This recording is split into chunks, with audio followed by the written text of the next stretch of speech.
Hello kids, my self Poonam Kumawat और हम पढ़ रहे हैं क्लास 11th का first chapter the living word. ठीक है, और इस चैप्टर के अंदर हमने अभी तक जो पढ़ा है उसके अंदर हम लोगों ने क्या क्या किया है। इस चैप्टर के अंदर हम लोगों ने सबसे पहले तो जितने भी लिविंग्स थे उनका करेक्टराइजेशन किया है। करेक्टराइजेशन का मतलब कि ऐसे करेक्टरिस्टिक्स हमने आइडेंटिफाई किए जिनकी बेसिस पे हम क्या कर सकते हैं, उनको आइडेंटिफाई कर सकते हैं कि ये लिविंग्स हैं। ठीक है, उन करेक्टराइजेशन में हमने कुछ करेक्टर्स देखे थे कि उनके अंदर सेल की प्रेजेंस होती है, वो मेटाबॉलिक रिएक्शंस शो करते हैं जो लिविंग होते हैं। ठीक है, इसके अलावा हम लोगों ने और क्या क्या करेक्टराइजेशन किया था उनका कि हम मतलब वो रिस्पोंड कर सकते हैं किसी भी स्टिमुलेशन के अगेंस्ट। और करेक्टराइजेशन में हमने देखा कि उनके पास एक जो भी इन्वायरमेंटल कंडीशंस होते हैं उनके अकॉर्डिंग वो सिचुएशन उस सिचुएशन के अकॉर्डिंग अपने आप को क्या कर सकते हैं, अडॉप्ट कर सकते हैं। इसके अलावा कोई भी लिविंग है उसका एक पर्टिकुलर लाइफ स्पैन होता है, तो उसकी क्या मानी जाती है, बर्थ के बाद एक डेथ भी है। इसके अलावा कुछ और स्पेसिफिक पॉइंट भी थे जिससे कि रिप्रोडक्शन कर सकते हैं लिविंग, लेकिन वो उनका कैरेक्टरिस्टिक्स फीचर ना होके वो अपनी आइडेंटिटी को मेंटेन करने के लिए होता है।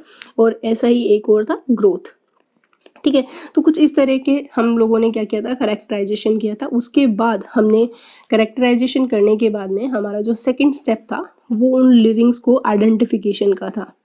ठीक है, जो भी पहले जो लिविंग है उनको देखते हुए जो न्यू लिविंग्स आइडेंटिफाई हो रहे हैं उनको हम क्या कर रहे थे, पहचान रहे थे उन कैरेक्टराइजेशन के बेसिस पे। ठीक है, तो उसको हम क्या स्टेप को बोल रहे थे, आइडेंटिफिकेशन। आइडेंटिफिकेशन करने के बाद में हमने थर्ड जो काम किया था वो था नोमेनक्लेचर। ठीक है, और ये जो नोमेनक्लेचर का जो प्रोसेस था और वो किस तरीके से था, कौन सा सिस्टम यहाँ पे ऐड हो रहा था, तो हमने पढ़ा था बायनोमियल। यानी कि जो भी लिविंग है और अगर हमें उसका एक साइंटिफिक नेम गिवन करना है तो बाय का मतलब था 2 वर्ड्स। ठीक है, दैट मीन वो पर्टिकुलर जो उसका साइंटिफिक नेम है वो 2 शब्दों से मिलके बना होना चाहिए। ठीक है, और इन 2 वर्ड्स के अंदर अगर हम बात करें तो एक वर्ड तो किससे बिलोंग होना चाहिए था, यानी कि यहाँ पे एक तो था उसका जेनरिक नेम होना चाहिए, जेनरिक यानी कि जीनस का नेम। और जो सेकंड वर्ड हम यहाँ लेते हैं वो क्या था, स्पेसिफिक एपिथेट था, यानी कि स्पीसीज का नेम होना चाहिए। ठीक है, और प्रपोज किया था कैस्पर्ड बाहिन ने और कैरोलस लिनियस ने इस पूरे बायनोमियल सिस्टम को यूज किया था, इसलिए उसको फाउंडर बोला गया था। या फिर किसने दिया, गिवन बाय, तो भी हम कैरोलस लिनियस का बोलते हैं, लेकिन प्रपोज्ड बाय आंसर आएगा तो कैस्पर्ड बाहिन था। राइट, और नोमेनक्लेचर करने के लिए ICBN और ICZ ने यहाँ पे कुछ रूल सेट किए थे और रूल हम लोगों ने डिस्कशन भी किए थे।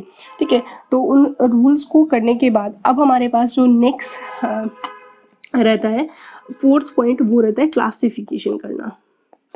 ठीक है, ये सारी की सारी चीज़ें हम लोग किसके अंडर पढ़ते हैं, ये सारे के सारे जो पॉइंट्स रहते हैं हमारे, यानी कि कैरेक्टराइजेशन करना, आइडेंटिफिकेशन, नोमेनक्लेचर, क्लासिफिकेशन, ये हम एक ब्रांच है बायोलॉजी की जिसको हम बोलते हैं टेक्सोनोमी।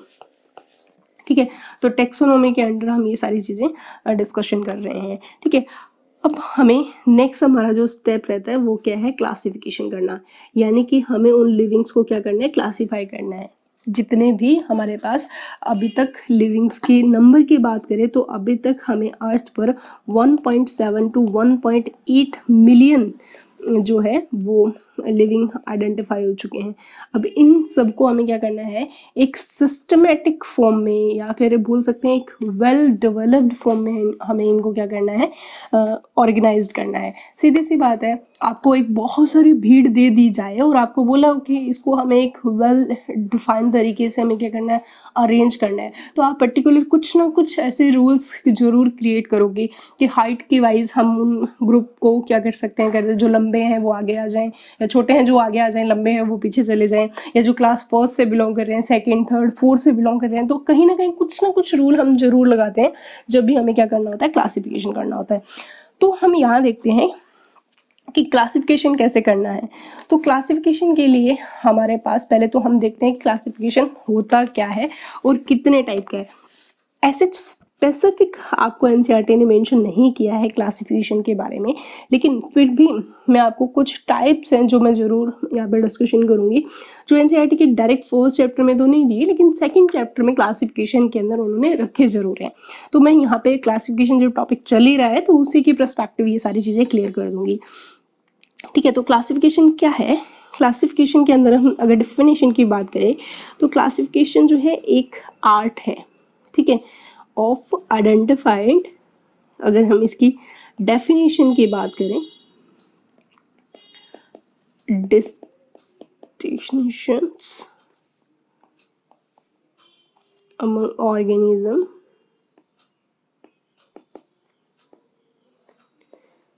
और हम उनको क्या करेंगे, प्लेसिंग करेंगे them into groups that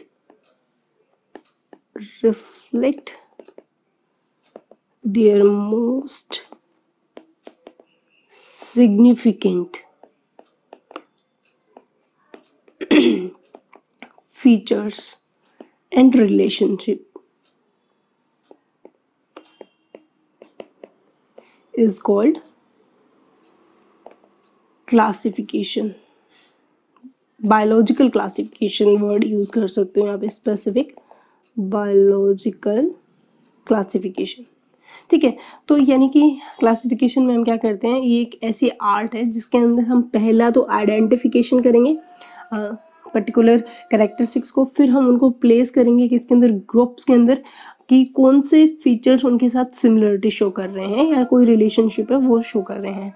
ठीक है, तो अगर आपसे पूछा जाए कि क्या पर्पस क्या है बायोलॉजिकल क्लासिफिकेशन का, तो अगर पर्पस में हमारे पास क्वेश्चन आता है कि पर्पस क्या है, अगर नॉर्मली पूछा जाए कि हमारा पर्पस ऑफ क्लासिफिकेशन क्या है, तो देखो पहला पर्पस तो हमारा ये है कि हम ओरिजिनेट या ऑर्गेनाइज कर पाएंगे the worst number of unknown organism को। ठीक है, किसके अंदर, इनटू कैटेगरीज। ठीक है, और दूसरा जितने भी ये नए ऑर्गेनिजम्स हैं जो कि आइडेंटिफाई होंगे, अगर इन ऑर्गेनिजम्स की अगर हम बात करें यहाँ पे, तो उन ऑर्गेनिजम्स को हम क्या करेंगे, यूज कर पाएंगे। यूज इन द सेंस कि मतलब हम लोग जो भी, यानी कि ह्यूमन क्या है, ह्यूमन का एक सीधा सा मतलब है कि वो इतना सारा काम करने के उसके पीछे रीज़न क्या है, वो इतना सारे ऑर्गेनिजम्स को आइडेंटिफाई क्यों कर रहा है। देखो पहली बात तो यही है कि जितने भी अननोन ऑर्गेनिज्म है उनको आइडेंटिफाई करना हमारा मेन टारगेट है, और दूसरा हम जो अननोन ऑर्गेनिज्म जो आइडेंटिफाइड हुए हैं उन ऑर्गेनिज्म का हम क्या कर सके, अपने लिए यूज कर सके। तो उन ऑर्गेनिज्म का बेस्ट यूज हम कर सके, इसीलिए हमारा क्या रहता है, उनका क्लासिफिकेशन रहता है कि वो एज ए फूड सोर्स है हमारे लिए, या फिर मेडिसिन के लिए हमारे हेल्प करेंगे, या कोई और अदर रिक्वायरमेंट हमारे फुलफिल करेंगे। ठीक है, तो ये थे हमारे पर्पस किसके, क्लासिफिकेशन के। उसके बाद हम देखते हैं टाइप। सबसे इंपॉर्टेंट क्वेश्चन आता है टाइप्स ऑफ क्लासिफिकेशन। ये मैंने आपको पहले ही क्लियर कर दिया बच्चों कि ये आपके द लिविंग वर्ड्स चैप्टर के अंदर नहीं दिया हुआ है स्पेसिफिक, लेकिन जब हम सेकंड चैप्टर स्टार्ट करेंगे तो वहाँ पे हमारे पास क्लासिफिकेशन आता है टाइप का कि किस तरीके से है। प्रैक्टिकल क्लासिफिकेशन है, आर्टिफिशियल है, नेचुरल है, ठीक है, न्यूमेरल है, तो इस तरीके से क्वेश्चंस आते हैं। तो मैं आपको यहाँ पे पहले ही कुछ टाइप्स है वो मैं क्लियर कर देती हूँ। हम यहाँ पे कौन कौन से टाइप स्टडी करने वाले हैं, तो हम यहाँ पे 6 टाइप के क्लासिफिकेशन है जो हम देखेंगे। ठीक है, सॉरी 4 टाइप के। ठीक है, टोटल तो 6 टाइप है, लेकिन हम उनके अंदर जो मेन इंपॉर्टेंट है जिनके ऊपर फ्रीक्वेंटली क्वेश्चन आते हैं तो वो हम डिस्कशन करेंगे। उसमें से जो पहला क्लासिफिकेशन है वो रहता है practical classification. That's a very important, क्योंकि प्रैक्टिकल क्लासिफिकेशन दे के आपसे स्टेटमेंट वाइज क्वेश्चन आता है। मैंने आपको पहले भी सीक्वेंस सेट कर दी है कि हम लोग क्या कर रहे हैं, लिविंग्स को आइडेंटिफाई किया है, पहले उनके कैरेक्टराइजेशन किया, आइडेंटिफिकेशन कर लिया, उनको नेमिंग कर दिया, हम उनको क्लासीफाई करते हैं। तो जो सबसे पहले यानी कि अर्लीस्ट क्लासिफिकेशन आपसे पूछा जाए तो कौन सा रहेगा, प्रैक्टिकल क्लासिफिकेशन। यानी कि अर्ली मैन, यानी कि बहुत पहले के टाइम पे जब इतनी साइंस डेवलप नहीं थी तो भी जो अर्ली मैन थे वो क्या करते थे, क्लासिफाई करते थे ऑर्गेनिज्म को। आप देखो ये जो ऑर्गेनिजम्स को क्लासिफाई करने का जो सिस्टम है ये अब का नहीं है, ये बहुत पहले से ही जो अर्ली मैन है वो किया करते थे। क्योंकि देखो हर किसी को अपनी लाइफ बहुत सिस्टमेटिक तरीके से चाहिए, ठीक है। जैसे कि आप लोग भी है, एक पर्टिकुलर पीरियड में बायोलॉजी पढ़ते हो, देन फिजिक्स पढ़ते हो, देन केमिस्ट्री पढ़ते हो, तो एक चीज़ क्या है, मतलब एक पर्टिकुलर एक सिस्टमेटिक वे से चल रही है। अब सोचो आप 15 मिनट फिजिक्स पढ़ लोगे, 15 मिनट केमिस्ट्री, 15 मिनट बायो, फिर फिजिक्स केमिस्ट्री बायो, तो आप कोई भी टॉपिक अच्छे से क्लियर नहीं कर पाओगे, तो बहुत ही कंफ्यूजन हो जाएगा आपको कि क्या हो क्या रहा है, खिचड़ी बन गई। सेम इसी तरीके से जो ह्यूमन है, जो सबसे ज़्यादा वेल डेवलप्ड सेल्फ अवेयर्ड एनिमल है, उसको हर चीज़ बहुत सिस्टमेटिक चाहिए कि भाई ये जो ग्रुप है ऑर्गेनिज्म का, ये मेरे लिए एज ए फूड रिसोर्स काम कर रहा है, ये जो है ये मेरे लिए एज ए ऑयल देने के लिए है, ठीक है। और ये जो पर्टिकुलर ऑर्गेनिज्म है, ये इनसे मैं फाइबर ले सकता हूँ, ये जो पर्टिकुलर ऑर्गेनिज्म है इनको मैं एज ए मेडिकल वैल्यू इनका मैं यूज़ कर सकता हूँ, इस तरीके से। तो प्रैक्टिकल जो चीज़ें हो सकती है उनके बेसिस पे ये क्लासिफिकेशन था। तो ये जो क्लासिफिकेशन था इसके अंदर हमने इस क्लासिफिकेशन के अकॉर्डिंग जो प्लांट्स थे ना उनको क्लासिफाई किया था बच्चों। इट्स अ वेरी इंपॉर्टेंट, ये चीज़ें नहीं क्लियर होती किसके बेसिस पे, on the basis of their economic importance.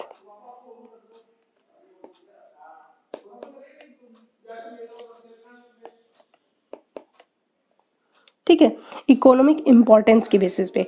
तो अब इकोनॉमिक इम्पोर्टेंस मैंने अभी बताई आप लोगों को, कहीं ना कहीं कोई ना कोई पर्टिकुलर वैल्यू जरूर रहेगी, ठीक है। या फिर आप ये वर्ड यूज नहीं कर सकते तो आप यूज ऐसे भी कर सकते हो, या ह्यूमन यूज, राइट। सो यहाँ पे ये चीज़ें बहुत बहुत इंपॉर्टेंट है कि जो प्रैक्टिकल क्लासिफिकेशन आपसे डायरेक्ट, और इसके ऊपर क्वेश्चन आया हुआ भी है कि प्रैक्टिकल क्लासिफिकेशन क्या था। तो पहली चीज इसके ऊपर एक चीज याद रखो कि जो प्रैक्टिकल क्लासिफिकेशन था, इस क्लासिफिकेशन को हम अर्लीस्ट सिस्टम ऑफ क्लासिफिकेशन बोलते हैं। पहली चीज तो ये क्लियर कर दो भाई, सबसे पुराना, ठीक है। उस टाइम पे इतना साइंस तो डेवलप नहीं था, वो सिर्फ इतना जानते थे कि ये जो प्लांट है ये हमारे लिए क्या क्या यूज आने वाले हैं क्योंकि ये इकोनॉमिक इम्पोर्टेंस पे बेस्ड था, ठीक है, या ह्यूमन यूज पे बोल सकते हो। अब एग्जाम्पल से चीज़ें क्लियर होती है। तो जो प्रैक्टिकल क्लासिफिकेशन था जहाँ पे इकोनॉमिक इम्पोर्टेंस की बात चल रही थी, तो एग्जाम्पल की बात करें जैसे कि ऑयल यील्डिंग, अगर हम प्लांट्स की बात करें जो ऑयल देते हैं उनको उन्होंने अलग ग्रुप कर दिया, जैसे कि कोकोनट हो गया, ठीक है, सोयाबीन हो गया, ठीक है, एक्सेट्रा। तो ये जो मस्टर्ड हुआ, ये जो भी ऑयल देने वाले जो प्लांट्स है उनको अलग से उन्होंने ग्रुप कर दिया, ठीक है। एक ग्रुप उन्होंने ऐसा बनाया जिससे हम फाइबर ले सकते हैं, ठीक है, तो fibre yielding fibre yielding plants कौन से थे, जैसे कि जूट हो गया, कॉटन, ठीक है, इस तरीके से। तीसरा ग्रुप उन्होंने जो बनाया वो क्या था, जैसे कि मेडिसिनल प्लांट्स हो गए, ठीक है। मेडिसिनल प्लांट का मतलब क्या हुआ, जो कि जिनका मेडिकल इंपॉर्टेंस है, मेडिसिन वगैरह बनाने में यूज करते हैं। राउलोफिया, जो वॉल्फिया, ये इसका मेडिकल इंपॉर्टेंस बहुत, अश्वगंधा बोला जाता है इसको, सिनकोना, ठीक है। तो ये इस तरीके के जो प्लांट्स थे इनका मेडिकल वैल्यू थी। टर्मरिक भी आप एग्जांपल में रख सकते हो, ठीक है। तो ये कुछ इस तरीके से एग्जांपल थे। अब ऐसे भी कुछ, अब टर्मरिक को आप यहाँ पे भी पुट कर सकते हो, प्लस टर्मरिक जो था ना, यहाँ पे क्या था, इस क्लासिफिकेशन का यही प्रॉब्लम थी। जैसे कि टर्मरिक है, टर्मरिक जो है वो स्पाइसेस के अंदर भी पुट होगी, अगर हम फोर्थ कैटेगरी कर दें किसकी, स्पाइसेस की, तो टर्मरिक यहाँ पे भी पुट होगी और टर्मरिक जो है वो यहाँ पे भी पुट होगी। तो यही तो प्रॉब्लम हुई थी कि यहाँ पे एक जो प्लांट है वो एक से ज़्यादा जगह में क्या हो रहा था, प्लेस हो रहा था। ठीक है, तो इसी प्रॉब्लम की वजह से इसके अंदर हम लोगों ने इस क्लासिफिकेशन को क्या किया गया, रिजेक्ट किया गया। रीज़न समझ में आ गया बच्चों? यहाँ पे जो रीज़न था इसके रिजेक्शन का, तो मैं यहाँ पे डाल देती हूँ। इसके अंदर क्या था, इस क्लासिफिकेशन के अंदर जो एक प्लांट है वो can be A member of more than one group. ये सारे के सारे नोट्स बहुत इंपॉर्टेंट है, आप इनको एक एक करके लिखते जाएं। इनसे मैं इतनी श्योरिटी देती हूँ कि अगर आप इस लेक्चर को, ये जो आपको लेक्चर दिए जा रहे हैं उनको आपने बहुत ध्यान से सुना, समझा और एनसीईआरटी के साथ मिलके आपने अपने नोट्स बनाए ना, तो 100% गारंटी है कि नेट का एक क्वेश्चन बेस से बाहर आ जाए। ओपन चैलेंज है। ठीक है, अगर नहीं यकीन हो तो आप ऐसे कर सकते हो कि जो चैप्टर हो जाएंगे हमारे, यानी कि 1-2 यूनिट जब हो जाएगी, देन आप मैच करना, प्रीवियस ईयर का जो पेपर है ना वहां से मैच करना, जो हमने नोट्स में आपको पढ़ाया है क्या उससे क्वेश्चंस आए हुए हैं क्या, तो आप इजीली क्लियर कर पाओगे कि इसके अंदर क्वेश्चंस आपको सारे मिलेंगे। लेकिन कंडीशन है कि एनसीईआरटी के एक एक लाइन, स्टेटमेंट, डायग्राम, वर्ड सब बहुत अच्छे से क्लियर होना चाहिए, जो कि मैं पूरी की पूरी कोशिश कर रही हूँ। प्लस एनसीईआरटी से कुछ चीज़ें एक्स्ट्रा भी बताई जा रही है ताकि आप एनसीईआरटी के जो स्टेटमेंट है उनको अच्छे से समझ सके, क्योंकि वहाँ पे सिर्फ कभी कभी प्रैक्टिकल क्लासिफिकेशन ऐसे वर्ड लिखा होता है, उसका मतलब क्या हुआ वो मैं आपको यहाँ पे बता रही हूँ। सेकंड हम क्लासिफिकेशन पे आते हैं। तो सेकंड जो क्लासिफिकेशन कौन सा था, वो था आर्टिफिशियल। सेकंड क्लासिफिकेशन कौन सा था, आर्टिफिशियल क्लासिफिकेशन। पहला प्रैक्टिकल हम लोग कर चुके हैं, अब हम आते हैं आर्टिफिशियल क्लासिफिकेशन पे। देखो आर्टिफिशियल क्लासिफिकेशन में क्या था बच्चों, इस क्लासिफिकेशन में प्लांट को क्लासिफाई किया गया था। इसके अंदर भी हमने क्या किया था, plants are classified on the basis of one और टू मॉर्फोलॉजिकल कैरेक्टर। बहुत इंपॉर्टेंट चीज यही है कि यहाँ पे हमने किसको, मॉर्फोलॉजिकल कैरेक्टर्स देखे हैं कितने, 1 या 2। पिछले वाले क्लासिफिकेशन में हम ह्यूमन यूज या इकोनॉमिक इंपॉर्टेंस के बेसिस पे था, और यहाँ पे सिर्फ 1 या फिर 2 मॉर्फोलॉजिकल कैरेक्टरिस्टिक्स है, यानी कि overall morphological characteristics is not considered in this type of classification। मैं नोट डाल के लिख देती हूँ यहाँ पे कि overall morphology is not considered। It's very important, ये स्टेटमेंट है, इसीलिए आपको बताया गया है कि सारे के सारे मॉर्फोलॉजिकल कैरेक्टरिस्टिक्स जो है वो आर्टिफिशियल क्लासिफिकेशन में कंसिडर नहीं हुए थे, 1 या 2 ही किए गए थे। और अगर हमसे पूछा जाए कि ये क्लासिफिकेशन किसने प्रपोज किया था, तो भी क्वेश्चन आता है कि जो इस आर्टिफिशियल क्लासिफिकेशन जो था,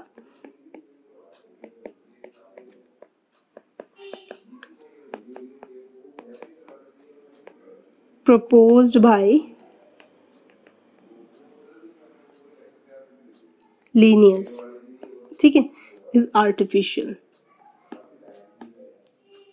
ठीक है, तो लीनियस ने जो क्लासिफिकेशन किया था वो कौन सा था, वो आर्टिफिशियल क्लासिफिकेशन था। लीनियस बहुत इंपॉर्टेंट है, ठीक है, तो लीनियस ने बायनोमियल नोमेनक्लेचर भी दिया था, इसीलिए आपसे पूछ सकते हैं कि जो लीनियस ने क्लासिफाई किया था तो वो कौन सा था, आर्टिफिशियल क्लासिफिकेशन था। किसके बेसिस था, मॉर्फोलॉजी के। कितने करेक्टर लिए थे, एक या दो करेक्टर, ओवरऑल यहाँ पे नहीं कंसिडर किया गया, ठीक है। लीनियस ने क्या किया था, एक करेक्टरिस्टिक्स की बात करें तो अगर हम प्लांट किंगडम की बात करें अकॉर्डिंग टू लीनियस, ठीक है, तो बच्चों लीनियस ने एक ही यहाँ पे मॉर्फोलॉजिकल करेक्टरिस्टिक्स लिया था और वो क्या था, प्रेजेंस ऑफ स्टेमन, ठीक है। तो on the basis of स्टेमन, mainly किसके बेसिस पे था, स्टेमन। यहाँ पे रिप्रोडक्टिव कैरेक्टरिस्टिक्स यहाँ पे मायने रख रहे हैं। स्टेमन के बेसिस पे इन्होंने प्लांट किंगडम को कितनी क्लासेस के अंदर डिवाइड कर दिया था, तो प्लांट किंगडम को इन्होंने क्लासिफाई किया था 24 क्लासेस में। ये क्वेश्चन एम्स का क्वेश्चन था कि लीनियस ने कौन सा क्लासिफिकेशन यूज किया, तो आंसर आएगा आर्टिफिशियल। दूसरा है कि प्लांट किंगडम को कितने क्लासेस में डिवाइड किया था, 24 क्लासेस में। फिर क्वेश्चन आता है किसके बेसिस पे, तो स्टेमन के बेसिस पे, ठीक है। तो इसीलिए यहाँ पे स्टेमन के बेसिस पे था, इसीलिए लीनियस के इस क्लासिफिकेशन को किस नाम से जाना गया था, सेक्सुअल क्लासिफिकेशन भी बोल सकते हो, ठीक है। यानी कि कहीं ना कहीं ये इसका दूसरा नाम भी हो गया सेक्सुअल क्लासिफिकेशन। क्लियर हो गया। दूसरी चीज कि लीनियस का जो ये 24 क्लासेस थी वो एक बुक के अंदर उन्होंने इस क्लासिफिकेशन को लिखा था, और आपसे पूछा जा सकता है कि इस बुक का नाम क्या था, तो इस बुक का नाम था जेनेरा प्लांटेरम, ठीक है। It's a very very very important book, Genera Plantarum. देखो एक पर्टिकुलर टॉपिक में आप सोचो क्वेश्चंस देखो कितने क्लियर हुए हैं। यहाँ पे एम्स के भी कुछ क्वेश्चंस है। पहला क्वेश्चन, आर्टिफिशियल क्लासिफिकेशन किसके ऊपर बेस्ड होता है, मॉर्फोलॉजिकल कैरेक्टरिस्टिक्स पे। कितने कैरेक्टरिस्टिक्स होते हैं, एक या दो कैरेक्टरिस्टिक्स होते हैं, सारे कैरेक्टरिस्टिक्स नहीं कंसिडर किए जाते। किसने प्रपोज किया था, लीनियस ने प्रपोज किया था, और किसके बेसिस पे, स्टेमन के बेसिस पे। प्लांट किंगडम को कितने क्लासेस में डिवाइड किया था, 24 में। किस बुक में लिखा, जेनरा प्लांटेरम में लिखा। और स्टेमन is a male reproductive part, ठीक है। सो इसीलिए आर्टिफिशियल क्लासिफिकेशन को सेक्सुअल क्लासिफिकेशन के नाम से भी जाना जाता है। क्लियर हो गया। तो ये था हमारे दो टाइप के आपके सामने क्लासिफिकेशन आ चुके हैं बच्चों। अब हम यहाँ देखते हैं थर्ड टाइप ऑफ क्लासिफिकेशन, ठीक है। थर्ड टाइप ऑफ क्लासिफिकेशन वो था नेचुरल क्लासिफिकेशन। कौन सा है, नेचुरल क्लासिफिकेशन, ठीक है। अब नेचुरल क्लासिफिकेशन था, इसके अंदर जो प्लांट थे उनको क्लासिफाई किसके बेसिस पे किया था, कंप्लीट मॉर्फोलॉजिकल कैरेक्टरिस्टिक्स के बेसिस पे। यानी कि इसमें हम लोगों ने क्या किया है, जो प्लांट्स थे are classified on the basis of their complete morphological characters। Complete morphological characteristics का मतलब होता है सारे के सारे कैरेक्टरिस्टिक्स यहाँ पे लिए गए हैं, जैसे कि स्टेम कैसी है, रूट कैसी है, लीव्स कैसे हैं, फ्लावर्स कैसे हैं, एक्सेट्रा, ठीक है। तो इन सब के बेसिस पे, यानी कि कंप्लीट की जगह कभी कभी वर्ड ग्रॉस भी यूज किया जाता है तो भी वो सही रहेगा। तो यानी कि नेचुरल क्लासिफिकेशन के अंदर प्लांट को किसके बेसिस पे, कंप्लीट। जबकि अगर हम पीछे वाला याद करें तो पीछे वाला हमारा कौन सा था, आर्टिफिशियल क्लासिफिकेशन था, और उसके अंदर हम लोगों ने क्या किया था, एक या दो मॉर्फोलॉजिकल कैरेक्टरिस्टिक्स लीनियस लेने की किया था, ठीक है। तो ये जो क्लासिफिकेशन है ये सबसे बेस्ट क्लासिफिकेशन माना जाता है। मैं नोट डाल के लिख देती हूँ, नेचुरल क्लासिफिकेशन को हम सबसे बेस्ट क्लासिफिकेशन बोलते हैं, सबसे बेस्ट क्लासिफिकेशन था ये, ठीक है। क्योंकि इसके अंदर ये इसके अंदर जितने भी नेचुरल सिमिलरिटी और डिसिमिलरिटी क्या हो रखी थी वो रिप्रेजेंट कर रहा था, क्योंकि सारे इसने क्या लिए थे, कंप्लीट मॉर्फोलॉजिकल कैरेक्टरिस्टिक्स लिए थे। रीजन अगर हम दें क्यों, क्योंकि because it represent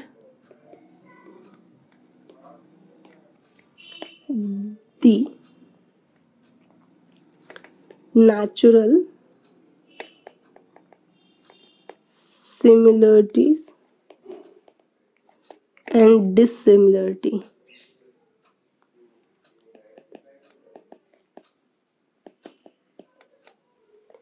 of plant, similarity और डिसिमिलरिटी की बेसिस पे।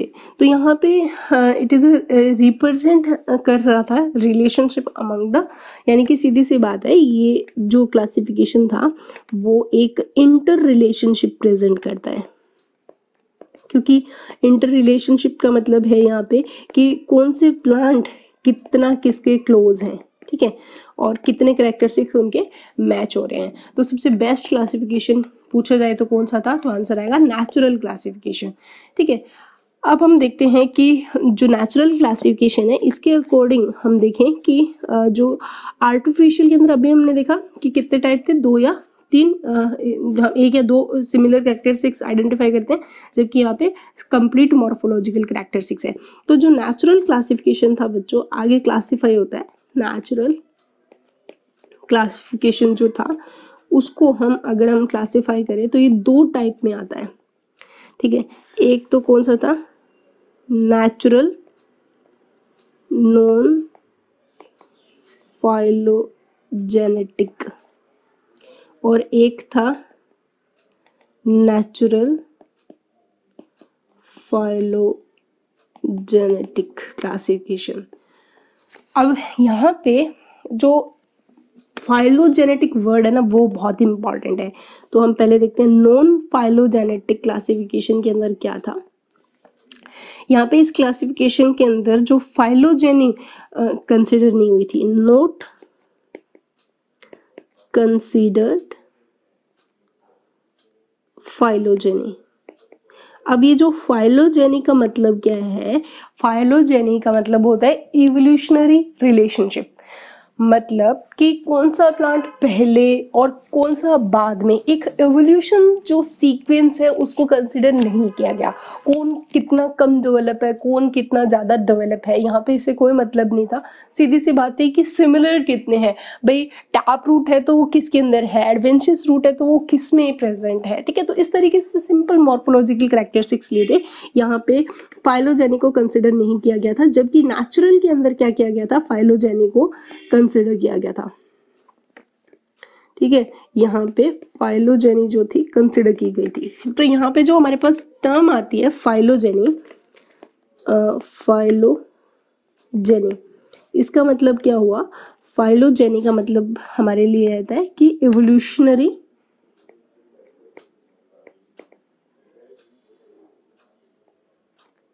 रिलेशन, ठीक है। अब जो अगर आपसे पूछा जाए कि फाइलोजेनी जो टर्म है वो किसने की, तो प्रपोज्ड द टर्म किसने, लेमार्क ने, ठीक है। लेमार्क ने इसको टर्म को प्रपोज किया, और इस टर्म का एक्सप्लेनेशन पूछा जाए कि इस टर्म को एक्सप्लेन किसने किया, ठीक है, तो एक्सप्लेन किया था चार्ल्स डार्विन ने, चार्ल्स डार्विन, ठीक है। और किसके अंदर क्या, इनकी एक बुक थी जिसका नाम था ओरिजिन ऑफ स्पीसीज, ये आपका 12th क्लास तक पीछा नहीं छोड़ेगी, ये बुक सबसे फेमस बुक थी और इस पे बहुत बार क्वेश्चन आया हुआ है, मतलब बहुत बार, ये फेवरेट बुक है। ओरिजिन ऑफ स्पीसीज जो है वो इवोल्यूशन वाले चैप्टर में, यानी कि 12th में भी आएगी, अभी भी फाइलोजेनी बात इवोल्यूशनरी चली रही है, तो ओरिजिन ऑफ स्पीसीज तो रहती है। मोस्ट पॉपुलर बुक थी अपने टाइम की ये, तो चार्ल्स डार्विन की बुक डायरेक्ट पूछ ली जाता है कब दी, किसको ये एक्सप्लेन करती है, तो फाइलोजेनी, यानी कि evolutionary relationship among the plants को ये एक्सप्लेन करती है। ठीक है, तो ये था हमारा नेचुरल क्लासिफिकेशन। ठीक है, और उसके बाद में फोर्थ जो हमारे लिए इंपॉर्टेंट क्लासिफिकेशन रहता है वो रहता है फेनेटिक क्लासिफिकेशन। ठीक है, फेनेटिक क्लासिफिकेशन की अगर हम बात करें तो यहाँ पे इस क्लासिफिकेशन का एक और नाम भी है, मैं यहाँ पे लिख देती हूँ इसको, न्यूमेरिकल क्लासिफिकेशन भी बोलते हैं, न्यूमेरिकल क्लासिफिकेशन। ठीक है, बहुत इंपॉर्टेंट क्लासिफिकेशन है ये भी, क्योंकि इस पे भी क्वेश्चन आया हुआ है। देखो यहाँ पे इस क्लासिफिकेशन के अकॉर्डिंग प्लांट्स को जो क्लासिफाई किया था on the basis of number of similarity and dissimilarity, यानी कि यहाँ पे जो प्लांट्स को are classified on the basis of number of similarity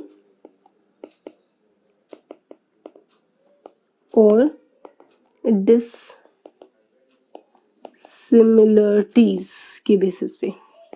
ठीक है, लेकिन इसके अंदर क्लासिफिकेशन की सबसे यूनिक बात ये थी कि इस क्लासिफिकेशन को इजीली कैरी आउट करने के लिए, इस क्लासिफिकेशन को इजीली कैरिड करने के लिए यूज किया गया था। सबसे इंपॉर्टेंट चीज आएगी यहाँ पे कंप्यूटर। ठीक है, इट्स अ वेरी इंपॉर्टेंट। तो आपसे पूछ लिया जाता है कि कंप्यूटर यूज करके हमने किसका क्लासिफिकेशन किया था, तो फेनेटिक वर्ड आ जाए या न्यूमेरिकल आ जाए तो आपका आंसर एकदम सही होगा। ठीक है, दूसरी चीज यहाँ पे क्या हुआ था कि जितने भी ऑब्जर्वेबल कैरेक्टरिस्टिक्स थे उनको एक पर्टिकुलर कोड दिया गया था। ठीक है, यानी कि इस क्लासिफिकेशन के अंदर नंबर और कोड, कंप्यूटर यूज हो रहे हैं तो इस क्लासिफिकेशन में नंबर एंड कोड्स क्या हुए थे, असाइंड हुए थे। ठीक है, नंबर्स और कोड असाइन हुए थे और सारे के सारे फॉर कैरेक्टर्स, जितने भी कैरेक्टर्स थे उनके लिए नंबर और कोडिंग में चल रहा था। यानी कि यहाँ पे नंबर और कोड के बेसिस पे डाटा प्रिपेयर किया गया और यहाँ पे जो भी ऑर्गेनिज्म थी उनके अंदर जहाँ पे मैक्सिमम सिमिलरिटी थी वहाँ उन ऑर्गेनिज्म को एक पर्टिकुलर किसमें रखा गया, एक ग्रुप में पुट कर दिया गया। ठीक है, तो इस तरीके से ये जो क्लासिफिकेशन था वो बहुत ही इंपॉर्टेंट क्लासिफिकेशन कंप्यूटर यूज किया गया था।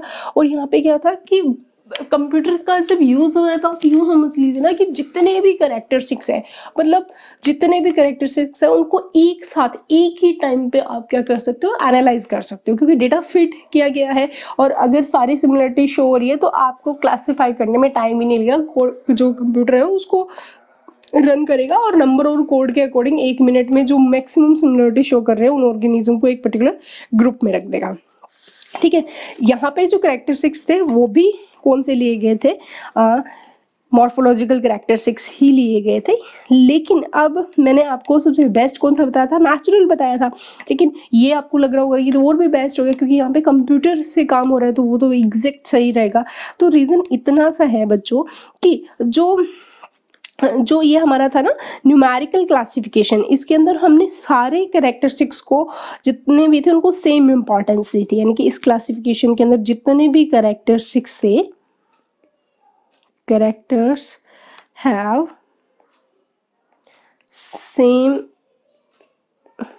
इंपॉर्टेंस, एक जैसी इंपॉर्टेंस है। ठीक है, जबकि नेचुरल क्लासिफिकेशन के अंदर बात करें, इन नेचुरल क्लासिफिकेशन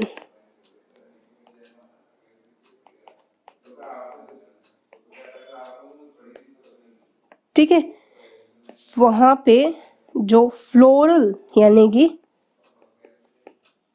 रिप्रोडक्टिव जो कैरेक्टरिस्टिक्स थे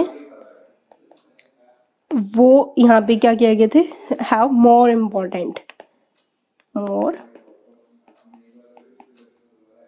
इम्पोर्टेंस। ठीक है।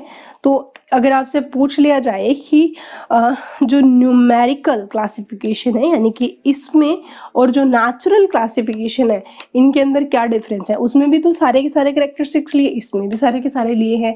इसमें तो और भी अच्छा है कि कंप्यूटर का यूज कर रहे हैं। तो यहाँ पे एक सीधा सा हमारे पास यहाँ पे डिफरेंस आएगा कि जो न्यूमेरिकल क्लासिफिकेशन था उसके अंदर सारे कैरेक्टरिस्टिक्स को इक्वलेंट इंपॉर्टेंस दी गई थी, जबकि नेचुरल के अंदर रिप्रोडक्टिव जो कैरेक्टरिस्टिक्स थे उनको ज़्यादा वेटेज दी गई थी। ठीक है।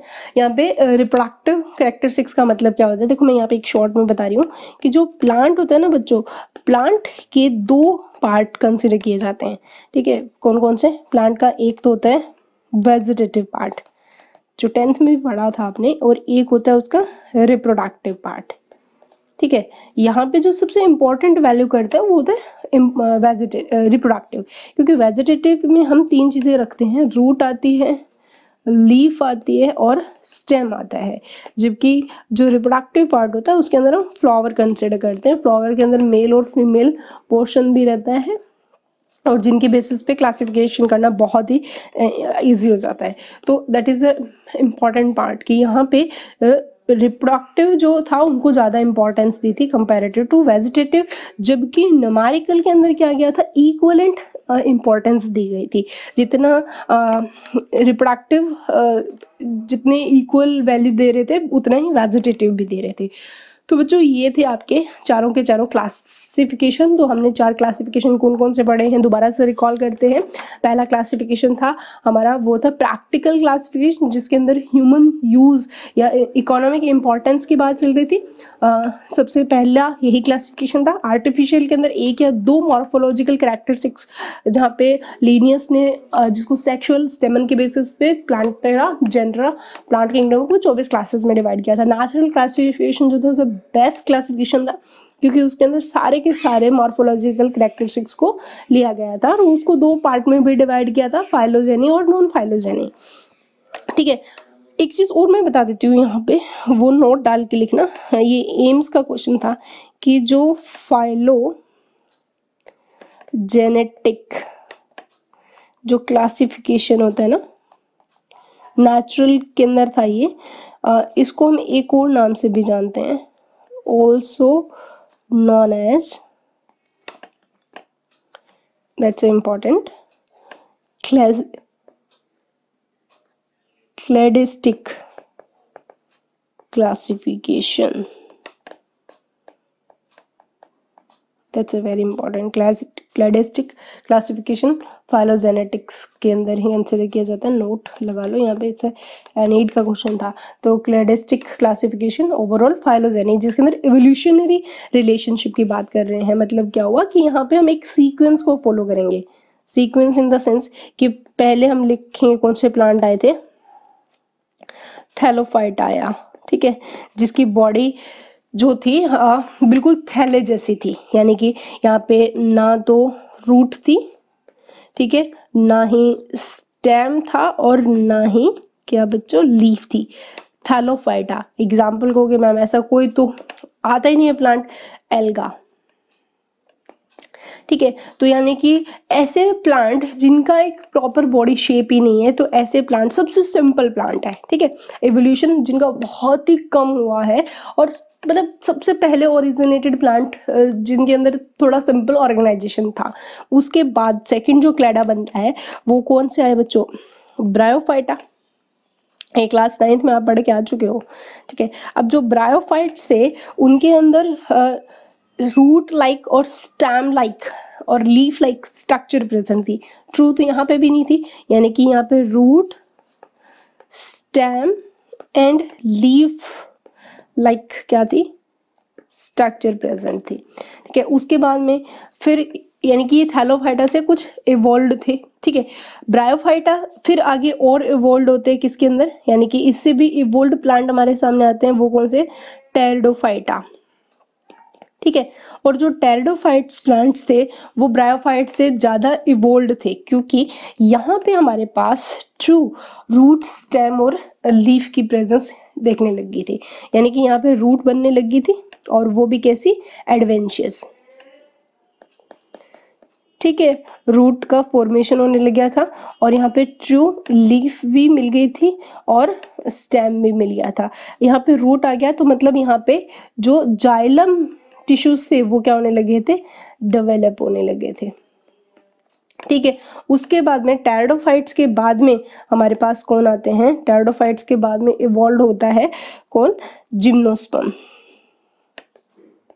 ठीक है, जिम्नोस्पर्म अगर हम प्लांट के, ऑल्दो ये पूरा का पूरा चैप्टर है, इसको हम करेंगे बहुत डिटेल में करेंगे। यहाँ पे मैं जो ये क्लेडिस्टिक का मतलब समझा रही हूँ कि एवोल्यूशन के बेसिस पे हमने क्लासिफाई कर रखा है कि एक पर्टिकुलर कौन पहले इवॉल्व हुआ, पहले बना, देन हम कॉम्प्लेक्स, सिंपल से कॉम्प्लिकेटेड होते जा रहे हैं, सीधी सी बात है। अब जब जिम्नोस्पर्म में आप देखोगे तो यहाँ पे टैब रूट भी बनने लगी, स्टेम भी बनने लग गया, लीफ भी प्रेजेंट है। ठीक है, और यहाँ पे हमें नेक्ड सीड भी प्रेजेंट है, यानी कि यहाँ पे क्या बनने लगे, सीड बनने लगे, लेकिन यहाँ पे फ्लावर और फ्रूट का फॉर्मेशन नहीं हुआ है। It's a very important. ठीक है, तो एक चीज देखो, यहाँ पे स्पर्म का मतलब क्या होता है, सीड। ठीक है, नेक्ड सीड थे, नेक्ड सीड मतलब यहाँ पे फ्रूट का फॉर्मेशन नहीं हो रहा है इन शॉर्ट। और फिर इसके बाद जो इवॉल्व हुए वो कौन से थे, मोस्ट एडवांस, जिनको हम क्या बोलते हैं, एंजियोस्पर्म। ये क्या थे, मोस्ट एडवांस्ड, मोस्ट एडवांस्ड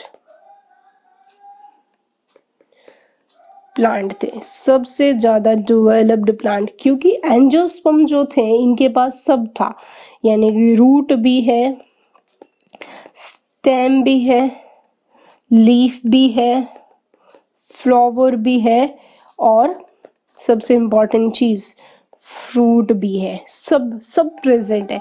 तो देखो, अगर आप देखोगे इस तरीके से, जो ये हमारा था वो प्लांट कौन सा था, सबसे सिंपल था, और फिर हम कहाँ मूव आगे, सिंपल से यहाँ तक पहुंचे, तो ये हमारा कौन सा फॉर्म था, कॉम्प्लेक्स। ठीक है, तो इस तरीके से ये क्लेडिस्टिक वैल्यू बन रही है यहाँ पे कि हम सिंपल से कॉम्प्लेक्स की तरफ क्या कर रहे हैं, मूव कर रहे हैं। क्लियर हो गया? तो it's a very important thing कि आपको ये चीज जानना कि क्लेडिस्टिक क्लासिफिकेशन क्या है। ऑल्दो ये जो है पूरा प्लांट किंगडम का टॉपिक है, जो हम जब प्लांट किंगडम पढ़ेंगे तब करेंगे। तो बच्चों, ये था आपका कंप्लीट क्लासिफिकेशन। क्लासिफिकेशन करने के लिए हम क्या करते हैं, क्लासिफिकेशन हमें समझ में आ गया, तो अब हम क्या करते हैं, क्लासिफिकेशन करने के बाद हम जब किसी भी ऑर्गेनिज्म को, अब हमें पता चल गया कि क्लासिफाई करने के लिए हमें पर्टिकुलर कुछ ना कुछ बेसिस चाहिए होंगे, कुछ ना कुछ मतलब ऐसी सिमिलरिटीज चाहिए होंगी जिनके बेसिस पे आप उनको एक पर्टिकुलर ग्रुप में क्या कर सको, उनको पुट कर सको। ठीक है, तो यहाँ पे जो ये ग्रुप्स बनते हैं ना, तो वहाँ पे एक वर्ड यूज किया जाता है, क्योंकि ये सारा काम किसके अंडर ऑब्जर्वेशन हो रहा है, टेक्सोनोमी।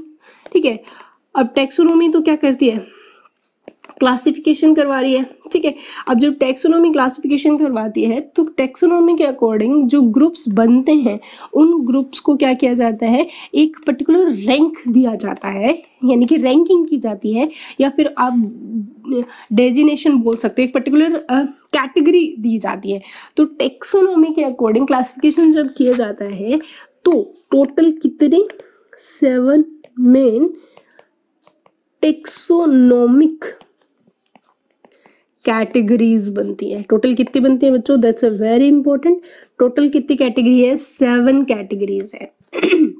ठीक है, आप ऐसे भी लिख सकते हो, या तो ऐसे लिख सकते हो, या लिख सकते हो कि 7 ऑब्लिगेट, या फिर लिख सकते हो एसेंशियल, या फिर ब्रॉड कैटेगरी।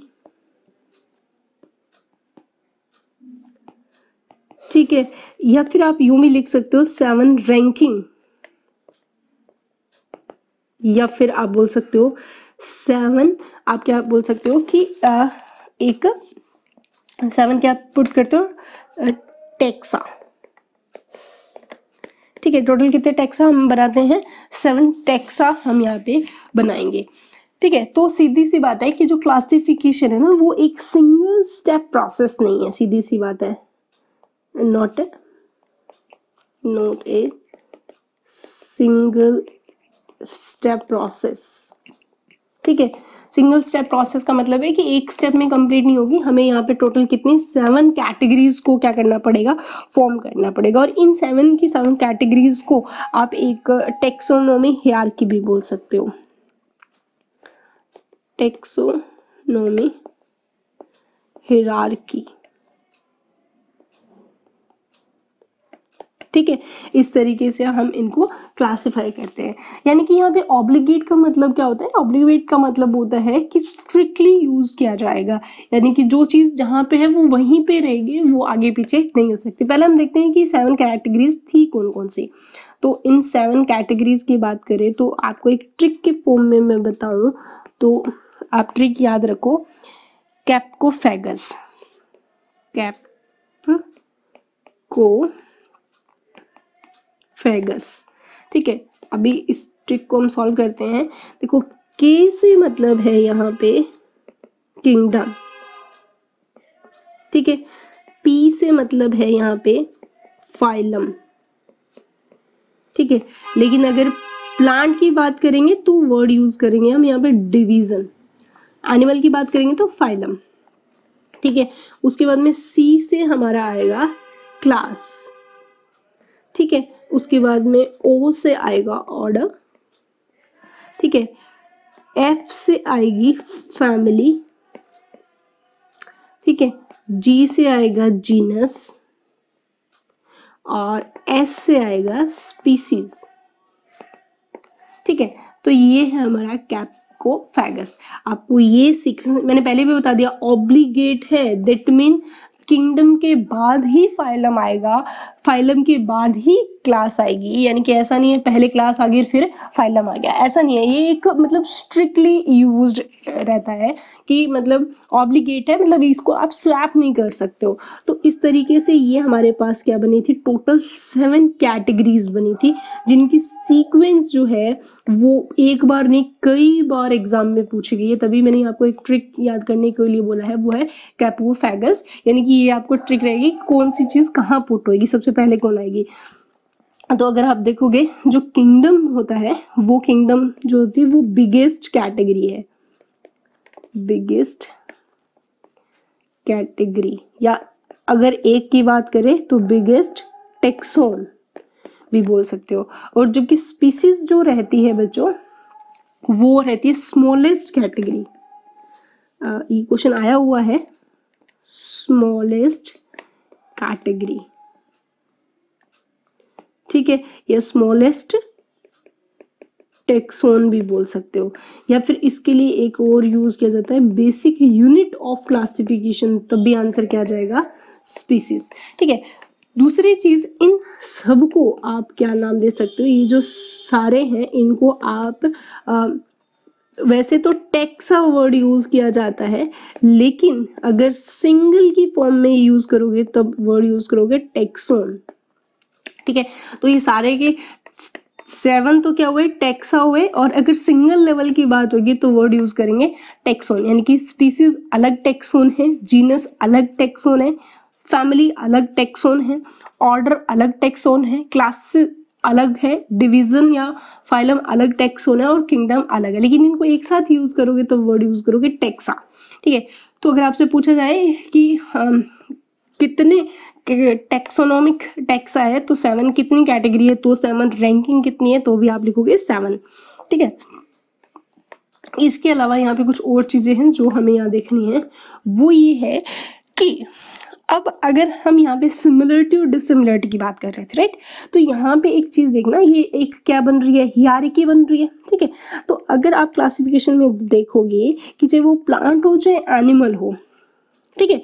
अब अगर क्लासिफिकेशन के अंदर जब भी हम लिखेंगे तो क्लासिफिकेशन को लिखने के लिए डिसेंडिंग ऑर्डर को हम यूज करते हैं, that's a very important. Descending order का मतलब क्या होता है कि सिमिलरिटी जो रहती है डिसेंडिंग ऑर्डर के अंदर, जैसे कि देखा जाए तो अगर आप यूं समझो कि अगर हम नीचे से ऊपर की तरफ जाते हैं, ठीक है, तो यहाँ पे जो सिमिलरिटी है प्लीज क्या हो जाएगी, कम हो जाएगी, ठीक है। और जबकि नीचे से ऊपर से नीचे की तरफ आते हैं तो यहाँ पे सिमिलरिटीज क्या हो जाएंगी, इंक्रीज हो जाती है। ठीक है, तो अगर आपसे पूछा जाए सबसे ज्यादा सिमिलरिटी किस में मिलेगी, स्पीसीज में, और किंगडम में सिमिलरिटीज क्या हो जाती है, कम हो जाती है। क्योंकि स्पीसीज के अंदर तो जैसे कि मैंगो है, मैंगो की अलग अलग वेराइटीज होती है, उनको एक ही स्पीसीज में हम पुट करेंगे। बटरफ्लाई है, उसकी अलग अलग वेराइटी है, तो यानी कि एक स्पीसीज के मेंबर होंगे वो काफी सिमिलर होंगे। जबकि किंगडम की बात करें तो भाई किंगडम के अंदर तो प्लांट किंगडम भी आएगा, एनिमल किंगडम भी आएगा। ठीक है, यानी कि एक पूरे प्लांट किंगडम की बात करें तो प्लांट किंगडम में सिर्फ मैंगो अकेले को थोड़ा ना पुट करेंगे, वहां पे अलग अलग और प्लांट्स भी तो आ जाएंगे ना, तो वहां पे वैरायटी इंक्रीज हो जाएगी डिफरेंट टाइप ऑफ प्लांट्स की, तो सिमिलरिटी वहां पे क्या हो जाएगी, कम हो जाएगी, कुछ एक पर्टिकुलर स्पेसिफिक कॉमन फीचर्स को छोड़ के। ठीक है, तो यानी कि सबसे ज्यादा सिमिलरिटी कहाँ होती है, स्पीसीज में होती है, और सबसे कम सिमिलरिटी कहाँ होती है, किंगडम में होती है। ठीक है, यहाँ पे सिमिलरिटी हमें कम मिलेगी और यहाँ पे सिमिलरिटी हमें ज्यादा मिलेगी। ठीक है, तो ये चीज आप अच्छे से क्लियर कर लो।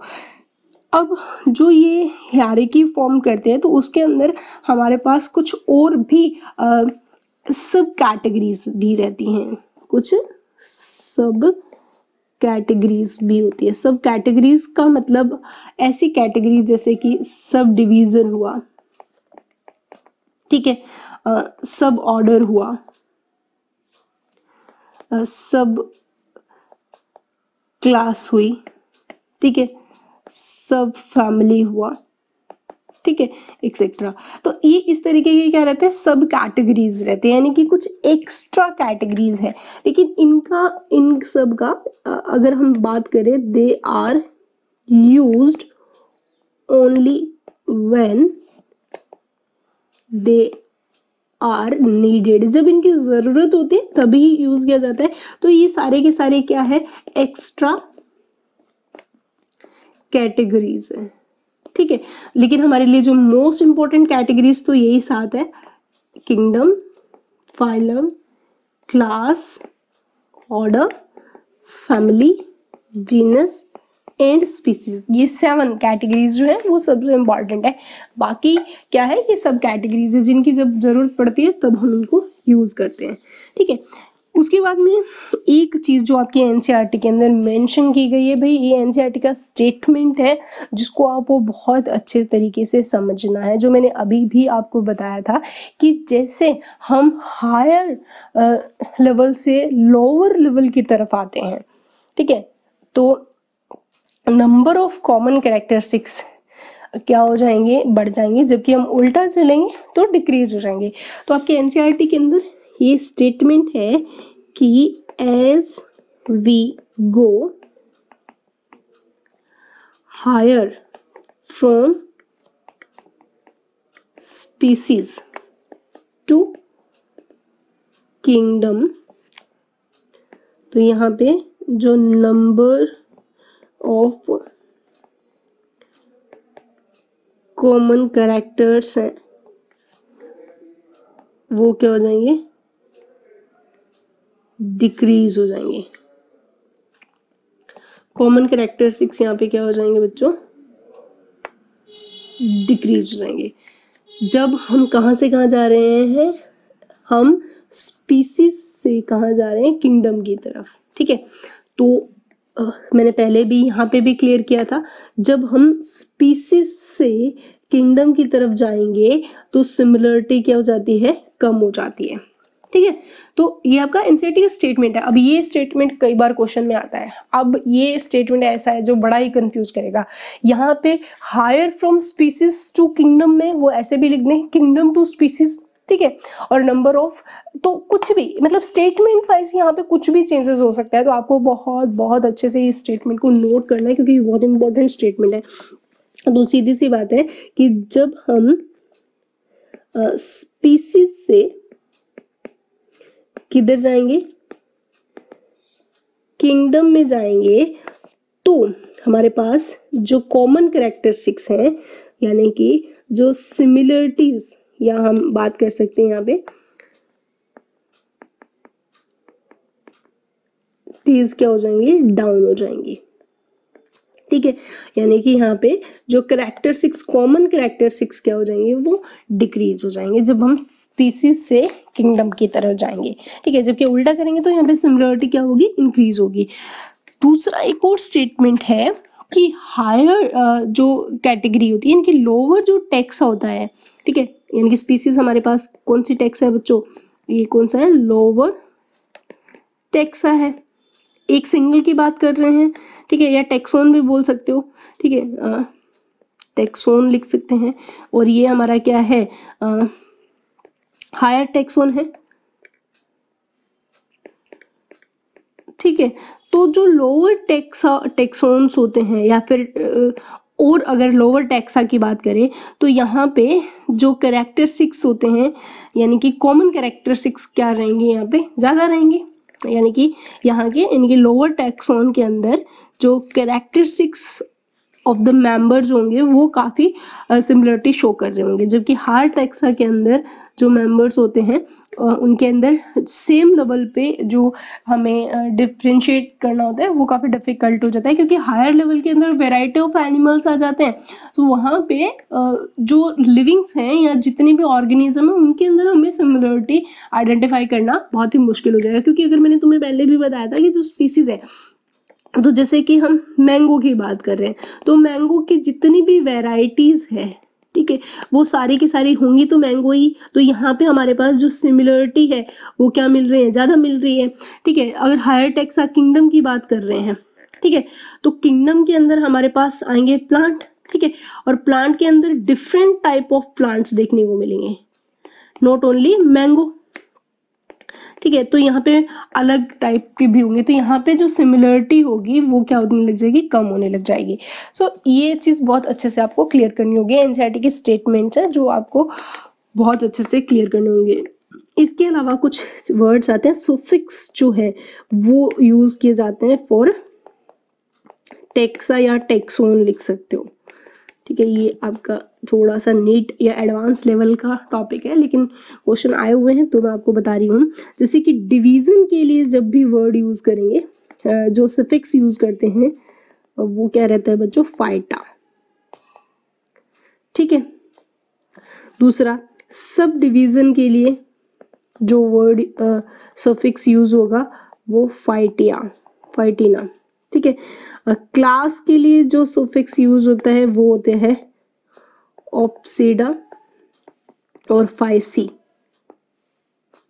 टेरोप्सिडा हो गया, क्लोरोफाइसी वर्ड हो गए ये, यानी कि या ई वर्ड सफिक्स जो यूज किए जाते हैं। ऑर्डर के लिए अगर आपसे पूछा जाए तो एलीज वर्ड यूज किया जाता है, और फैमिली के लिए पूछा जाए तो ऐसी वर्ड यूज किया जाता है। बहुत इंपॉर्टेंट है ये।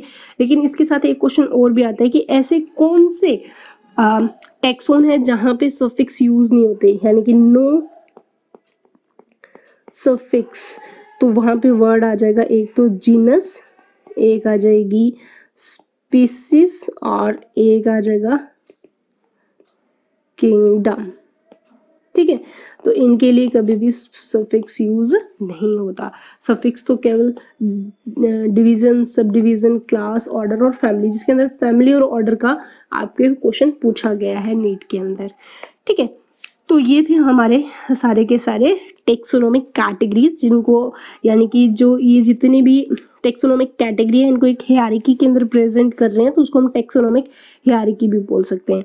ठीक है, यानी कि इनको इस तरीके से कॉन्स्टिट्यूट किया जाता है कि पहले बड़ी, फिर छोटे, फिर छोटे, फिर छोटे, फिर छोटे, इस तरीके से हम लिखते थे। और यहाँ पे हर एक कैटेगरी जो है, यानी कि एक क्वेश्चन ये भी आया है, स्टेटमेंट है एनसीईआरटी का ही, कि ईच कैटेगरीज referred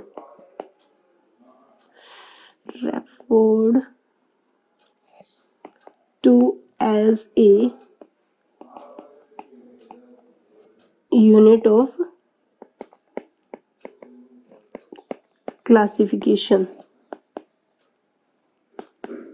हर एक कैटेगरी को हम क्या बोलते हैं, यूनिट ऑफ क्लासिफिकेशन बोला जाता है। ठीक है, एक पर्टिकुलर रैंक के साथ। और ये मैंने पहले भी बता दिया कि अगर सिंगल का यूज करेंगे तो टैक्सोन, और कंप्लीट 7 की 7 यूनिट्स को हम यूज करेंगे तो टेक्सा वर्ड हम यहाँ यूज़ करते हैं, ठीक है। तो अब इन सारी की सारी कैटेगरीज को हम सीक्वेंस वाइज एनालाइज करते हैं, क्योंकि भाई ये जो कैटेगरीज हैं वो बहुत ही इंपॉर्टेंट रोल प्ले करती हैं और इनको समझना उतना ही ज़रूरी है। सो यहाँ पे हमारे पास जो सबसे छोटी कैटेगरी हम पहले उठाते हैं, यानी कि जो यूनिट ऑफ क्लासिफिकेशन का सबसे स्मॉलेस्ट यूनिट की बात करें तो हमारे पास सबसे स्मॉलेस्ट यूनिट कौन सी आती है, वो होती है स्पीसीज, ठीक है। सबसे पहली जो यूनिट है क्लासिफिकेशन की बच्चों, वो क्या है, स्पीसीज, ठीक है। तो स्पीसीज की अगर हम बात करें तो स्पीसीज टर्म किसने दी, ठीक है। तो स्पीसीज जो है वो टर्म दी थी जॉन रे ने,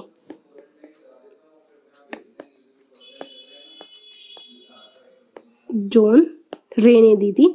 और जो ये प्रपोज टर्म तो आ गया, और जॉन रे ने एक कंसेप्ट भी दिया था, कौन सा, कंसेप्ट ऑफ स्पीसीज, ठीक है। कंसेप्ट ऑफ स्पीसीज जो था वो किसने दिया था, जॉन रे ने दिया था।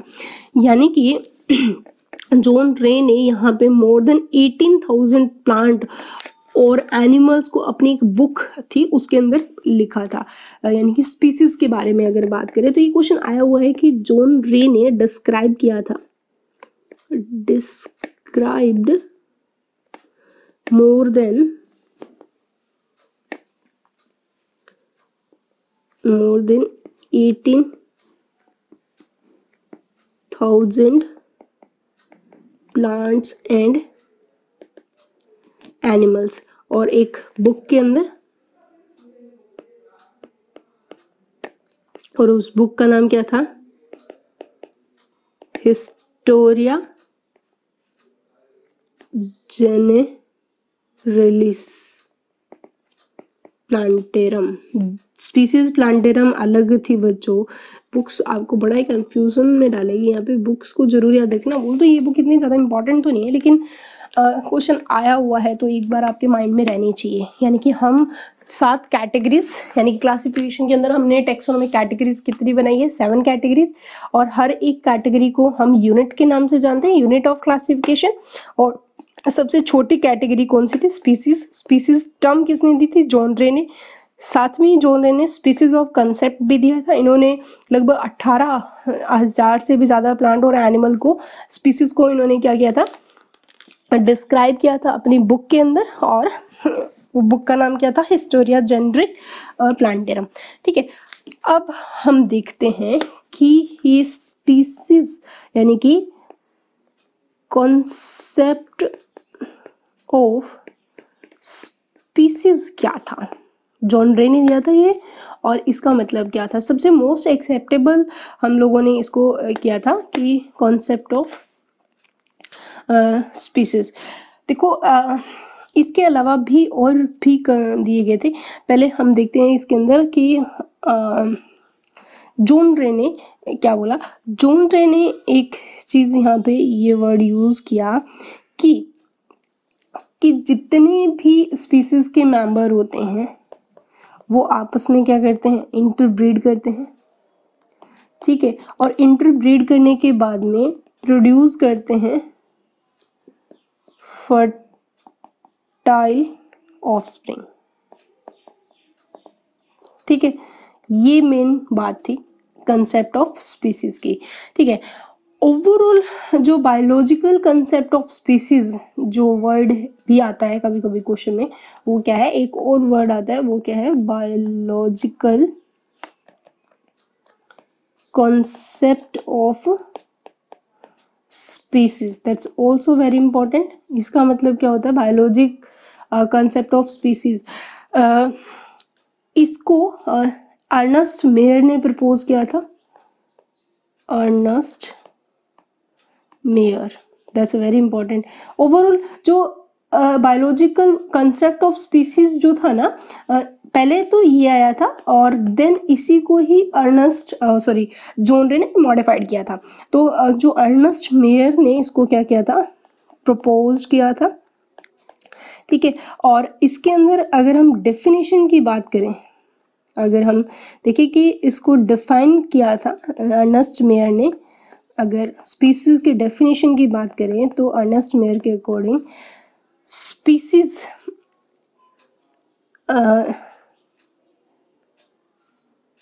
स्पीसीज जो होती है, यानी कि इस डेफिनेशन के अकॉर्डिंग हम लिख सकते हैं, ऐसे लिख सकते हैं, ऑल दी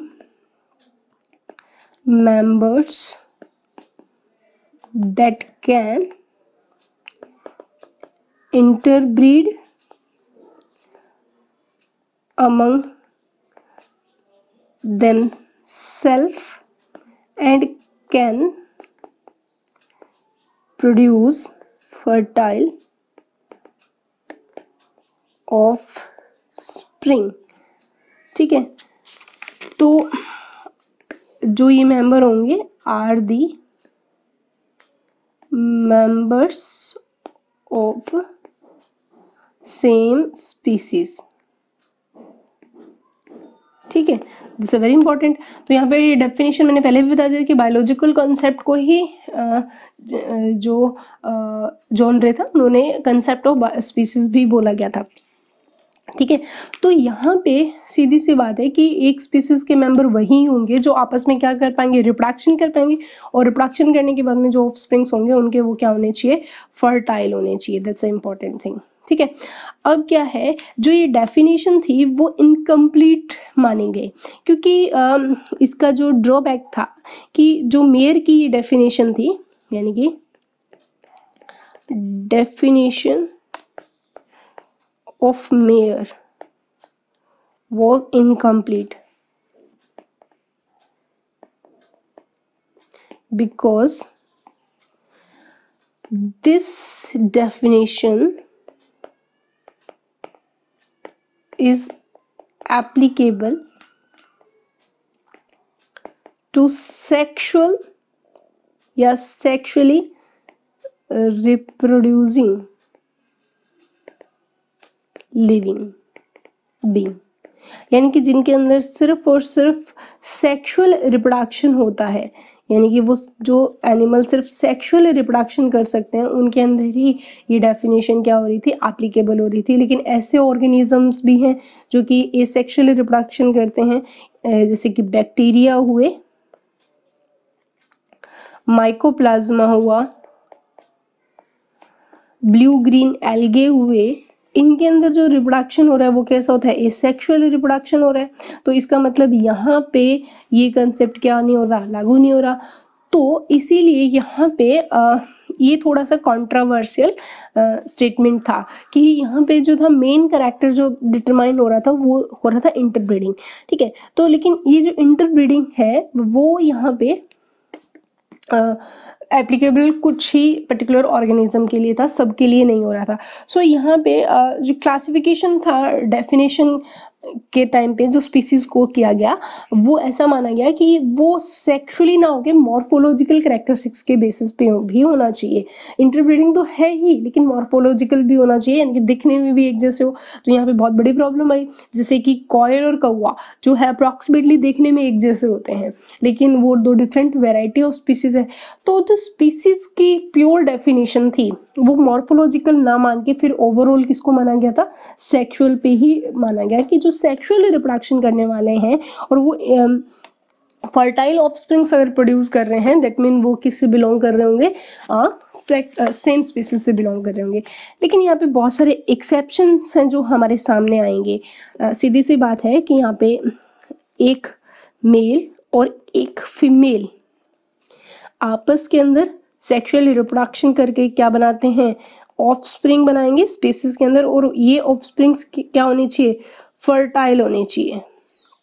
ठीक है, लेकिन कभी कभी ऐसे केसेस के अंदर ऐसा केसेस भी पाया गया जहाँ पे ऑफस्प्रिंग क्या थी, नॉन फर्टाइल थी।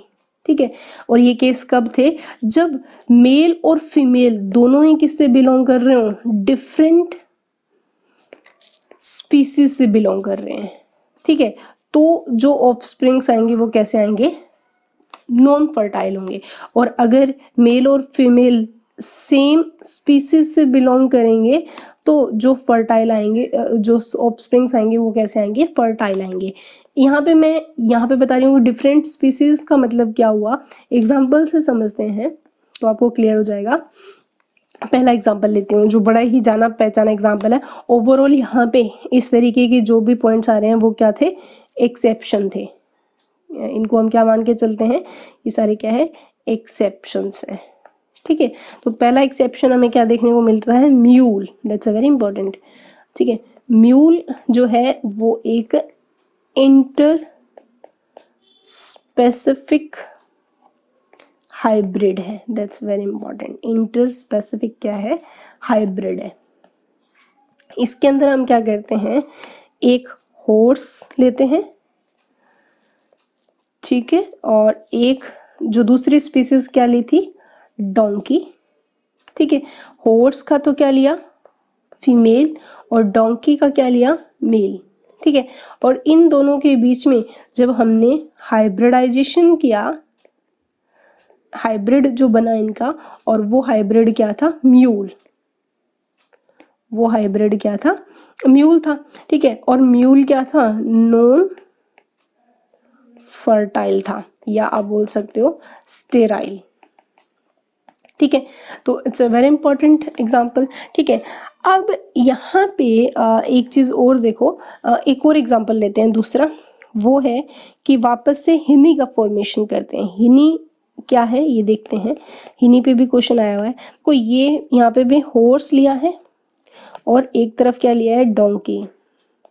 ठीक है, अब यहाँ पे जो हॉर्स का तो क्या लिया है, मेल, और यहाँ पे डोंकी की क्या लिए, फीमेल। देखो जस्ट अपोजिट है, यहाँ पे हॉर्स का फीमेल और डोंकी का मेल था, यहाँ पे हॉर्स का फीमेल और डोंकी का मेल है। अब इन दोनों से जो हाइब्रिड बनेगा वो क्या बनेगी, हिनी। ठीक है, सेम हिनी भी यहाँ पे क्या रहेगी, स्टेराइल है। ठीक है, दो एग्जाम्पल हो गए, म्यूल हो गया, हिनी हो गया। और एग्जाम्पल लेते हैं थर्ड, जैसे कि टाइगोन।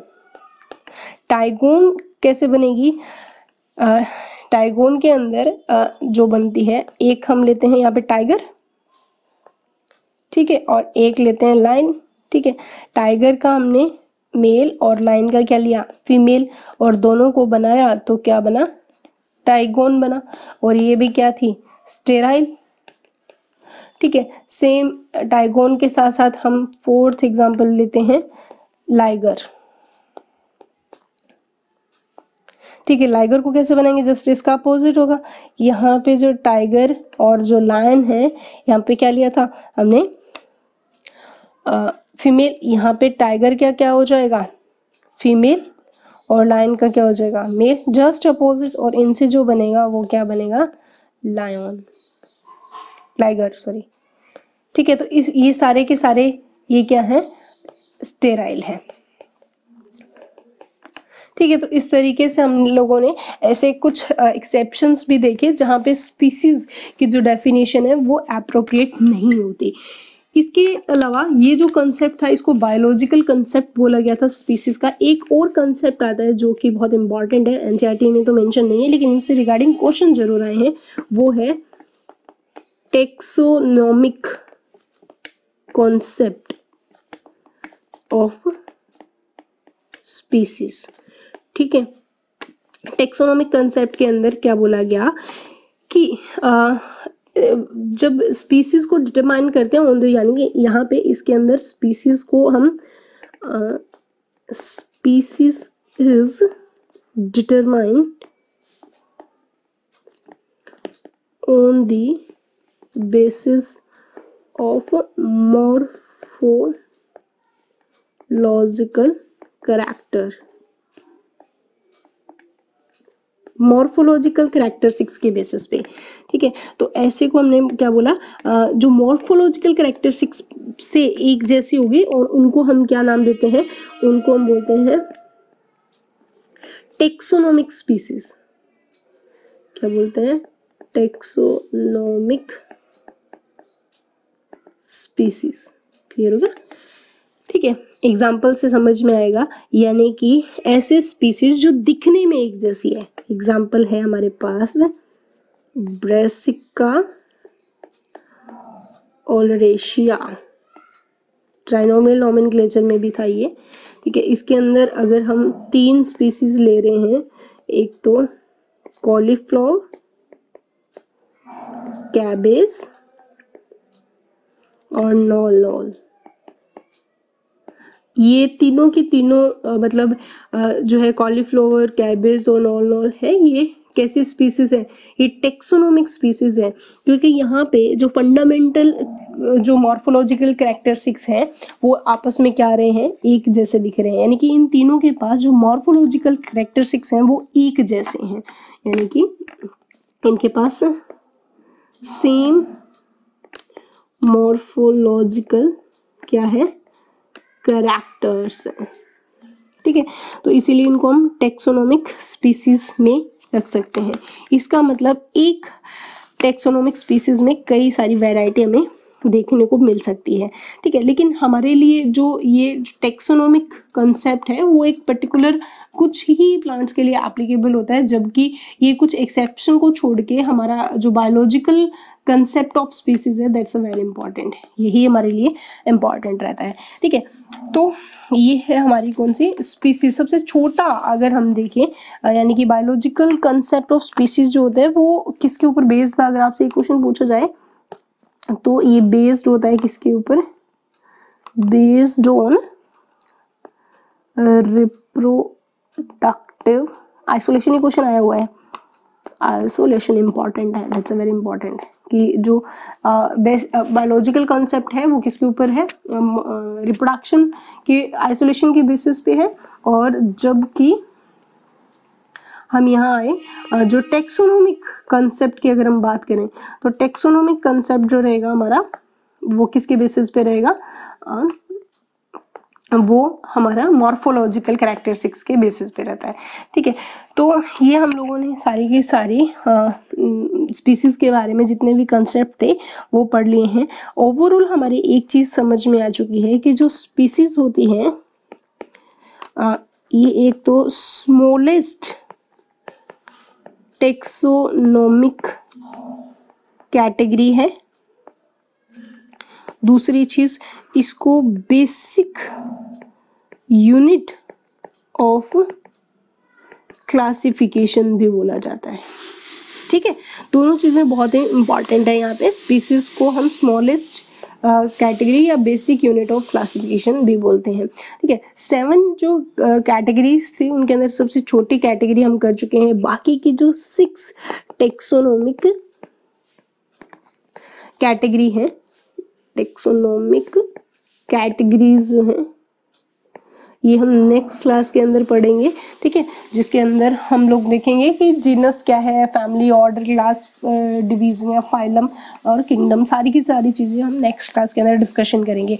तो आज की जो हमारी क्लास थी वो बेसिकली टाइप ऑफ क्लासिफिकेशंस पे थी, और क्लासिफिकेशन के पढ़ने के बाद में हम लोगों ने टेक्सोनोमिक कैटेगरीज को फॉर्म किया। सो उसमें हमने एक टेक्सोनोमिक कैटेगरी हमने आइडेंटिफाई कर ली है, वो कौन सी, स्पीसीज, और नेक्स्ट क्लास में हम जीनस से स्टार्ट करेंगे और बाकी की जितनी भी टेक्सोनोमिक कैटेगरीज है उनकी स्टडी करेंगे। सो नेक्स्ट क्लास में फिर से मिलते हैं, तब तक के लिए stay happy, keep studying, thank you.